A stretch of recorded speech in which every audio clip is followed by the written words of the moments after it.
मैं इस वक्त इस्लामाबाद में जिन्ना कन्वेंशन सेंटर में जो मीडिया सेंटर बनाया गया है वहाँ पर मौजूद हूँ और मैंने अभी एक प्रोग्राम में भी ये वाली बात की जो मैं यहाँ पे आपके साथ शेयर करना चाह रहा हूँ कि बड़ी अच्छी यहाँ पे सहूलियत इंटरनेशनल स्टैंडर्ड्स को मीट किया गया है।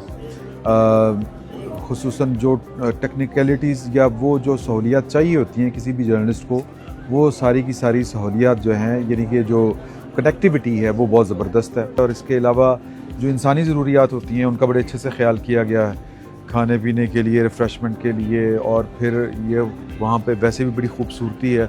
इंटरनेशनल मीडिया आलमोस्ट जो है वो सारे का सारा जितने बड़े बड़े नाम हैं वो सारे के सारे पाकिस्तान में इस वक्त मौजूद हैं। RT यहाँ पे है, रॉयटर्स यहाँ पे है, AFP यहाँ पे है, AP यहाँ पे है, ईरान का मीडिया यहाँ पे बहुत ठीक ठाक तादाद में मौजूद है।